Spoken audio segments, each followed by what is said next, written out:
Para pencinta kerahiman ilahi, di mana saja Anda berada, salam kerahiman ilahi. Masih dalam suasana wabah COVID-19 dengan kebijakan pemerintah tentang pembatasan sosial berskala besar, kami Yosef Ministry melangkah ke novena kerahiman ilahi hari yang kelima. Tema umum kerahiman ilahi tahun 2020 yang ingin kami wartakan adalah Kubawa jiwa-jiwa ke mata air kerahiman ilahi. Dan pada hari ini, jiwa-jiwa yang akan kami bawa adalah jiwa-jiwa orang-orang yang sesat dan yang memisahkan diri dari gereja. Bacaan kitab suci untuk hari ini akan diambil dari Injil Lukas bab 15 ayat 1 sampai 7. Pokok permenungan kita adalah Tuhan tidak puas jika masih ada sahabatnya yang tidak percaya kepadanya. Para pencinta kerahiman ilahi, jam 3 sore hampir tiba. Mari kita mempersiapkan hati kita untuk memulai acara Hari Novena Kerahiman yang kelima.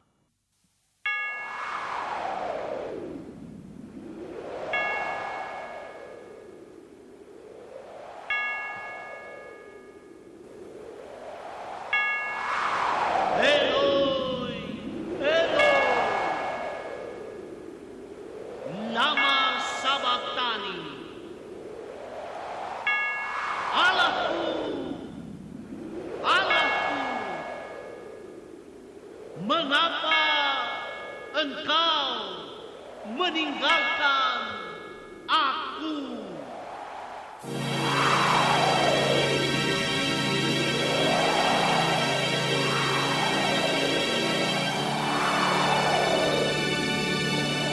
Ke dalam tanganmu kuserahkan nyawa.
Doa pada jam 3, jam kematian Tuhan.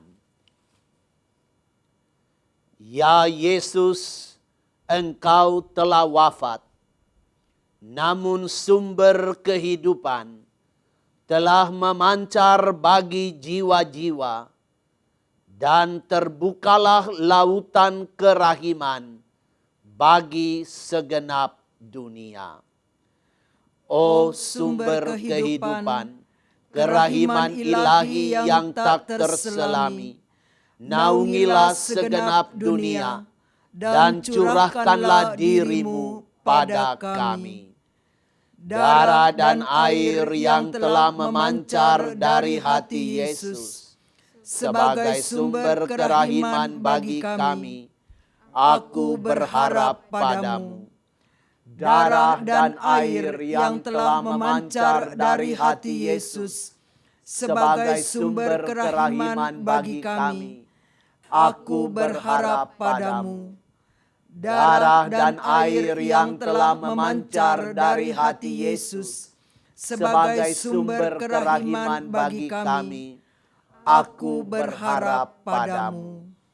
Yesus, Raja kerahiman, Engkaulah andalanku.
Dalam nama Bapa dan Putra dan Roh Kudus. Amin.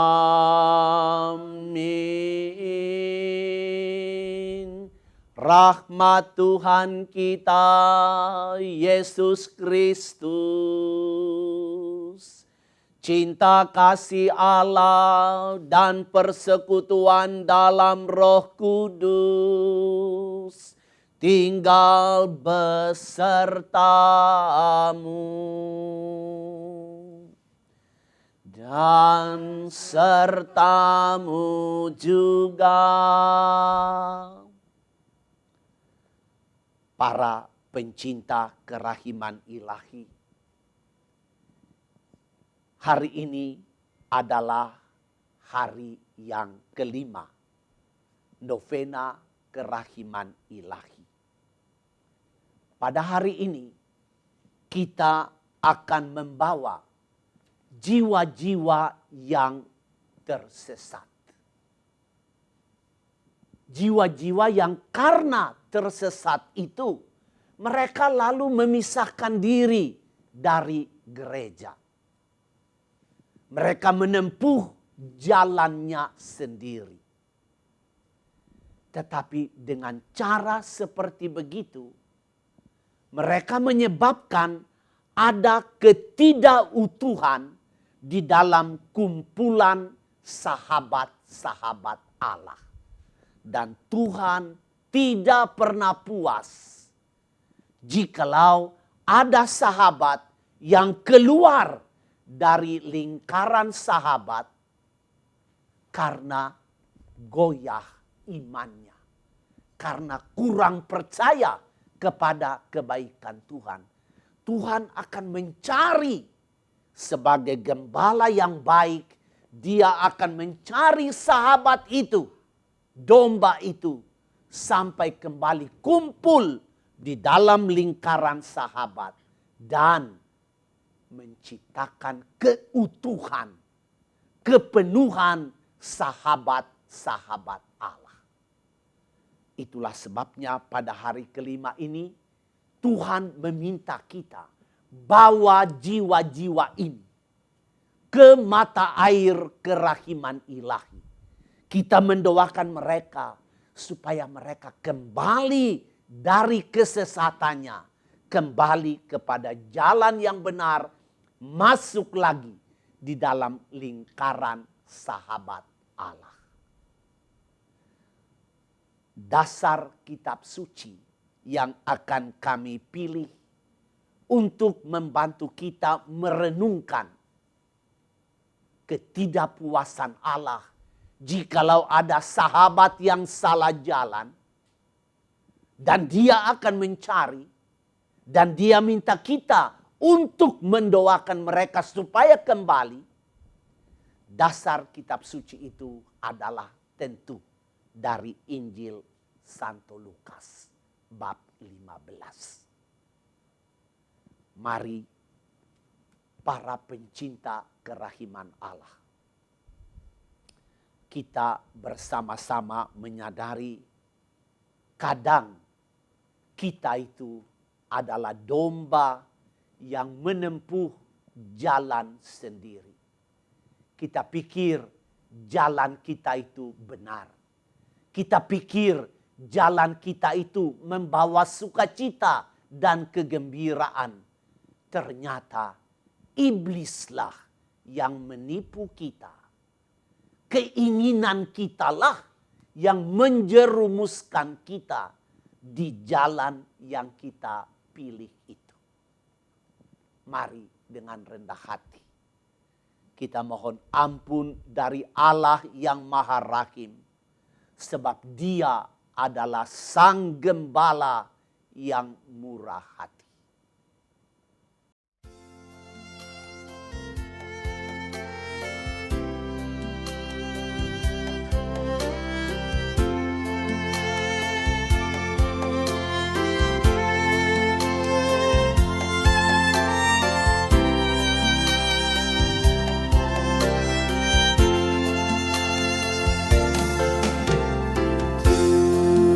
Tuhan, kasihan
Semoga Allah yang Maha Kuasa mengasihani kita, mengampuni dosa-dosa kita, dan menghantar kita semua masuk dalam hidup yang kekal. Amin.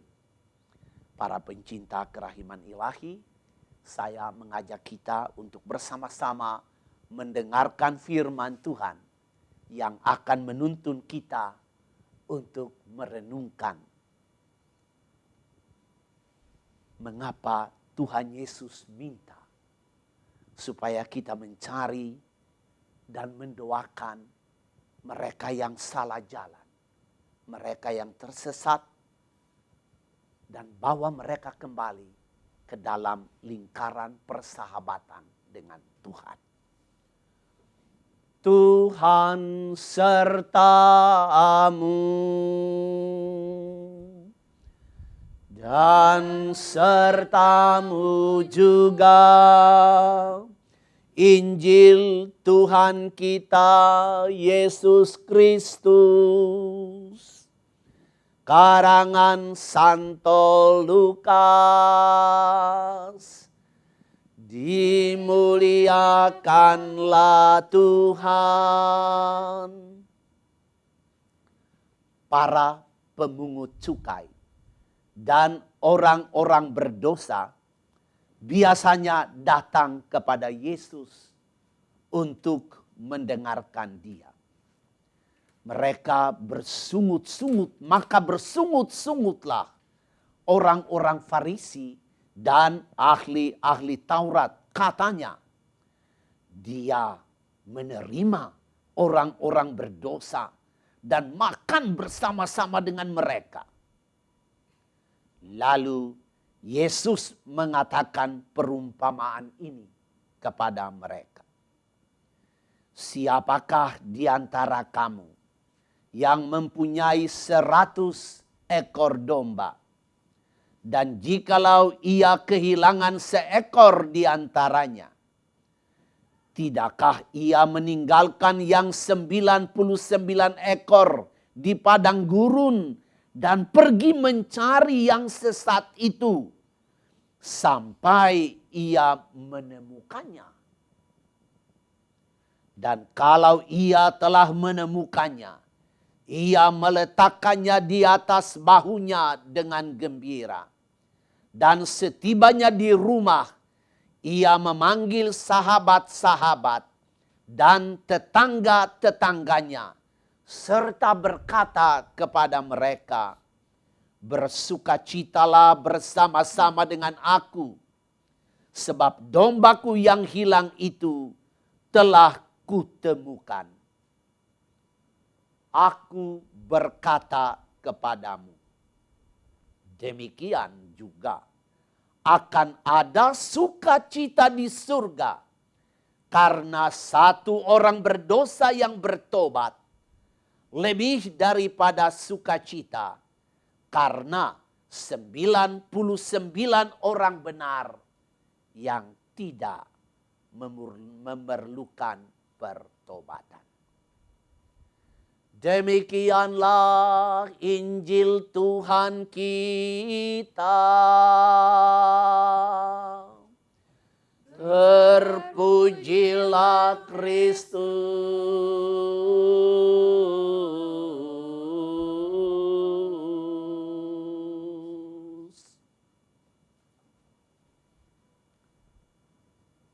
Para pencinta kerahiman ilahi, pada hari yang kelima ini dari novena kerahiman, Tuhan Yesus berpesan kepada Santa Faustina. Ada jiwa-jiwa yang tersesat. Mereka ini meninggalkan gereja. Bawa mereka hari ini. Benamkan di dalam mata air kerahiman ilahi. Supaya mereka dapat menemukan jalan kembali. Kembali di dalam lingkaran persahabatan. Sebab pada waktu mereka keluar dari lingkaran itu, dan mau menempuh jalannya sendiri, pada saat itulah aku merasa hati dan jiwaku seperti tercabik-cabik. Yesus, gembala yang murah hati itu, merasa terluka jikalau ada sahabat yang menempuh jalannya sendiri karena mungkin sudah tidak percaya kepada gembala yang baik itu. Inilah yang akan kita renungkan bersama-sama.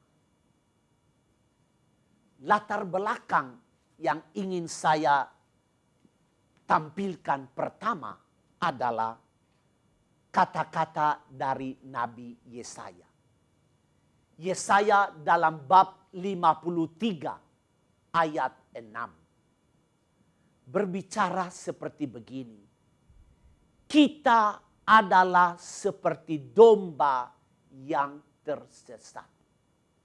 Masing-masing menempuh jalannya sendiri. Kata Yesaya. Saudara-saudari, salah satu sifat domba selain dia binatang yang lemah karena tidak punya cakar, tidak punya tanduk, selain dia binatang yang paling kotor karena bulunya tebal, selain domba itu tidak tahu berkelahi, ada lagi salah satu sifat dari domba, ialah bodoh. Sudah bodoh, keras kepala lagi, kepala batu. Itulah yang menyebabkan kadang-kadang domba itu memisahkan diri dari kawanan. Dia ambil jalannya sendiri, dia tempuh jalannya sendiri, akhirnya dia tersesat. Itu gambaran dari Nabi Yesaya.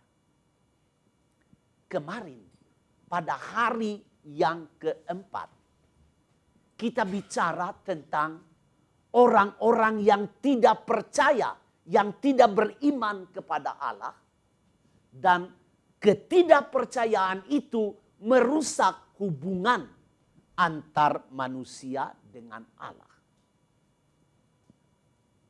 Ketidakpercayaan itu, sikap hati yang tidak percaya itu menyebabkan manusia keras hati, dan karena keras hati dia membuka pintu lebar bagi iblis untuk menipu dan memperdayanya lalu menjerumuskannya. Nah, orang-orang yang tersesat ini yang memisahkan diri dari gereja itu karena hatinya keras.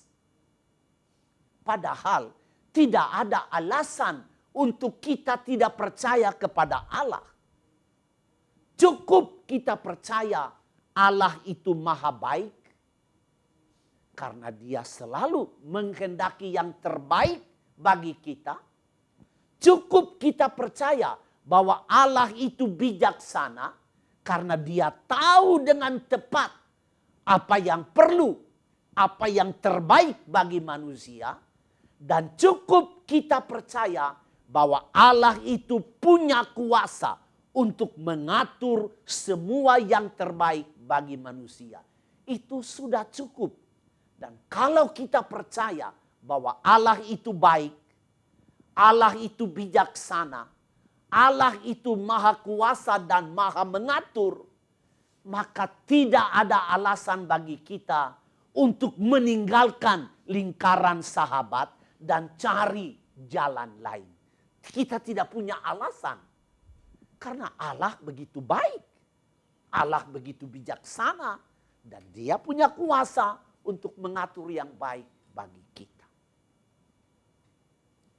Pertanyaan kita ialah, apakah jalan sesat yang kita pilih itu datangnya dari mana? Santo Yakobus mengingatkan kita bahwa kita itu digoda oleh keinginan kita sendiri. Keinginan kita itu menggoda dan menyeret kita, lalu menjerat kita. Dan pada waktu keinginan kita itu dibuahi, disitulah terjadi kesesatan. Disitulah terjadi dosa. Kita keluar dari lingkaran persahabatan dengan Allah.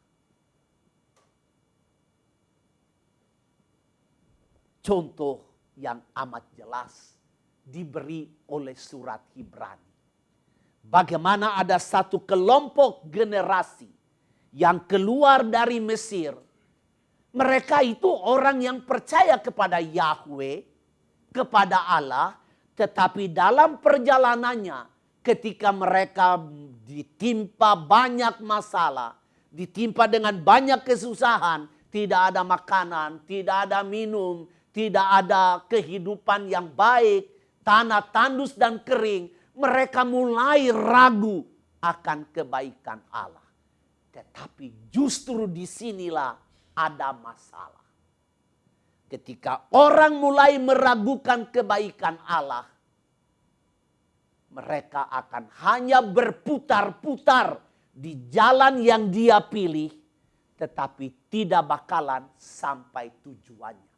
Seperti orang-orang Israel berputar-putar di padang gurun selama 40 tahun. Dan kelompok generasi yang tidak percaya kepada Allah itu tidak masuk tanah terjanji karena mereka tidak percaya. Saudari dan saudara, kita harus waspada. Jangan sampai kita sudah beriman kepada Allah, lalu karena tergoda oleh keinginan kita, karena tertipu oleh iblis, karena iblis menggoda dan menjerumuskan kita, lalu kita yang tadinya beriman, kita mulai tidak percaya kepada Allah. Kita mulai merasa doa-doa kita hambar. Kita mulai merasa misa kudus tidak punya arti. Kita mulai mempersalahkan pastor, khotbahnya kurang bagus. Ini kita mulai tersesat itu. Kita mesti sadar bahwa itu terjadi karena kekerasan kita. Mari, saudara-saudari, kita mencari saudara kita, sahabat kita, anggota keluarga kita, teman-teman yang kita tahu. Mereka meninggalkan lingkaran sahabat, cari jalan sendiri, lalu tersesat. Ayo, mari kita bawa mereka pulang. Dan kita ingat kata-kata dari Rasul Yakobus. Yakobus bab 5 ayat 20. Barang siapa yang membawa kembali orang berdosa ke jalan yang benar, orang itu menyelamatkan nyawa dari orang berdosa itu. Dan dia menutupi banyak dosa. Nah, kita mesti berusaha mencari saudara yang sesat. Mencari mereka yang meninggalkan gereja. Kita bawa mereka kembali kepada lingkaran sahabat Allah. Karena apa? Ketika mereka kembali, luka-luka Tuhan akan sembuh. Ketika mereka meninggalkan lingkaran sahabat, Tuhan punya hati terluka. Tetapi pada waktu mereka kembali, hati Tuhan akan sembuh. Bahkan dia buat pesta. Surga akan berpesta ketika orang yang tadinya sesat kembali lagi ke jalan yang benar. Itulah cara kita menyembuhkan luka-luka Tuhan. Mari kita meneruskan novena kita ini. Dengan coba kita duduk sebentar. 1, 2, sampai 3 menit. Kita meresapi firman Tuhan pada hari ini. Betapa baiknya Tuhan mencari yang sesat itu. Supaya tadinya kurang satu, Tuhan mau. Dan Tuhan tidak puas, saya tidak mau, harus utuh saya punya sahabat-sahabat ini. Makanya dia tinggalkan yang 99, cari yang satu. Supaya lingkaran sahabat tetap utuh, tetap penuh. Kita juga cari teman, cari anggota keluarga, cari sahabat, cari orang yang kita kenal. Yang salah jalan, kita bawa kembali kepada jalan yang benar. Supaya kita dengan cara itu menyembuhkan hati Tuhan yang terluka karena mereka terpisah dari gereja. Mari kita tenang sebentar. Kita meresapi firman Tuhan dan pesan Tuhan Yesus pada hari kelima ini.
Mari kita berdoa novena pada hari yang kelima.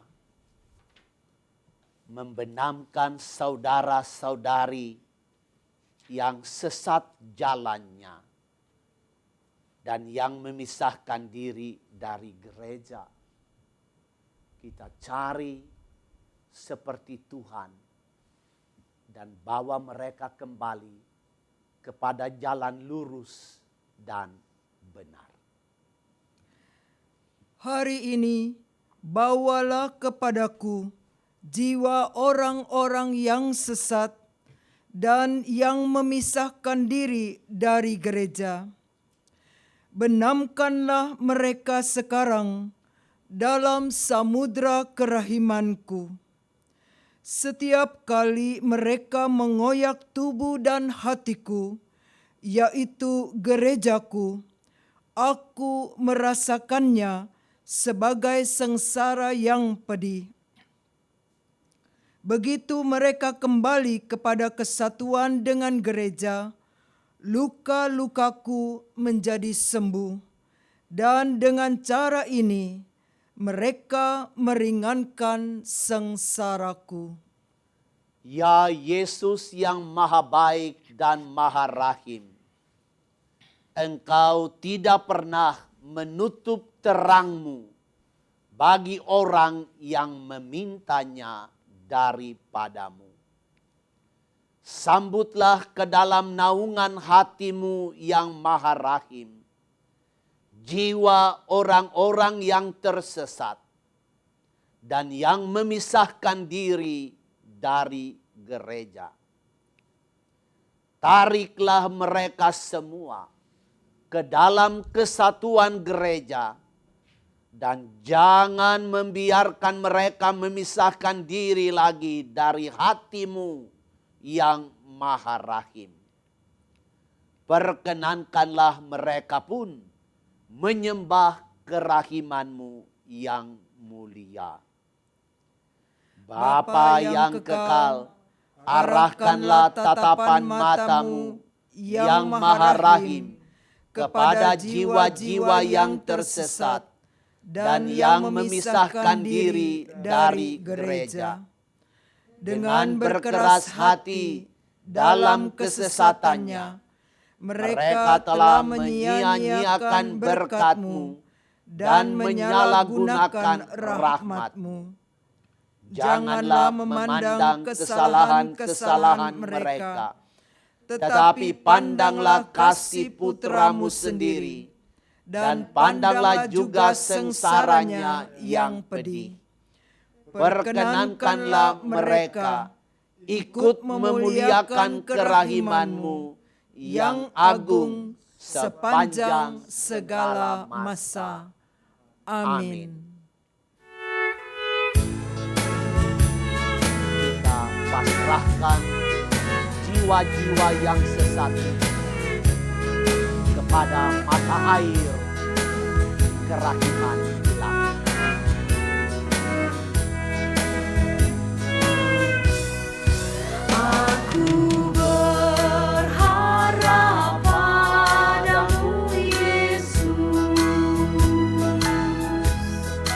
Yang maha rahim dan belas kasih, setan berniat hancurkan dunia. Kau andalanku dan harapanku.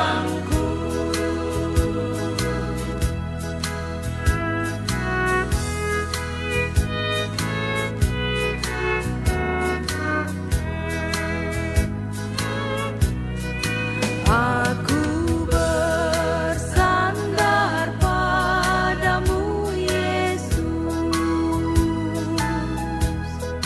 Ku tidak takut ancaman musuh. Engkaulah Allah yang maha kuasa, sobat setia dan lemah lembut.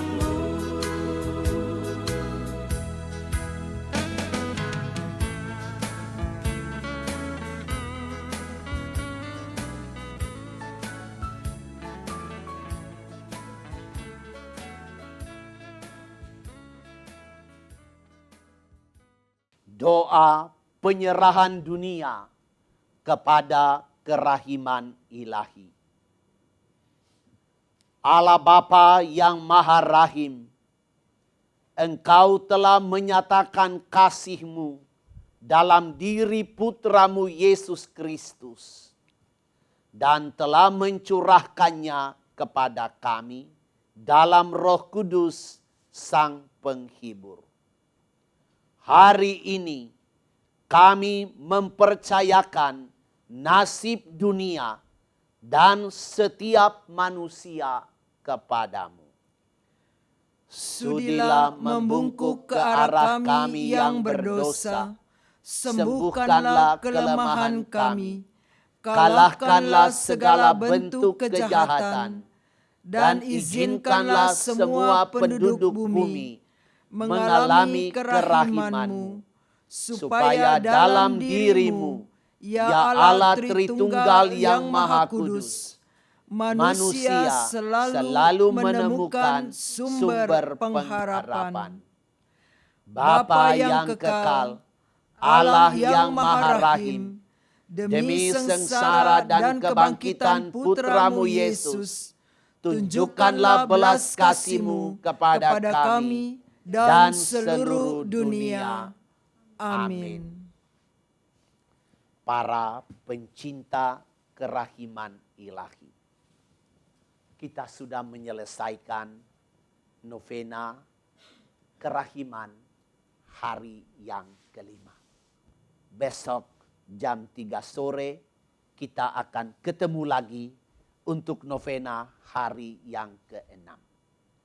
Kita akan mempercayakan atau membawa ke mata air kerahiman ilahi adalah jiwa-jiwa yang lemah lembut dan rendah hati, serta jiwa anak-anak kecil.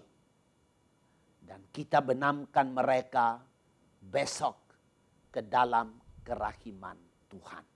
Sebelum kita mengundurkan diri dari novena ini, saya ajak kita memohon berkat Tuhan. Tuhan sertamu dan sertamu juga. Semoga kita sekalian diberkati dan dilindungi oleh Allah yang Maha Kuasa, Bapa dan Putra dan Roh Kudus. Amin. Para pencinta kerahiman ilahi, dengan berkat Tuhan ini, maka novena kita pada hari yang kelima sudah selesai. Syukur kepada Allah.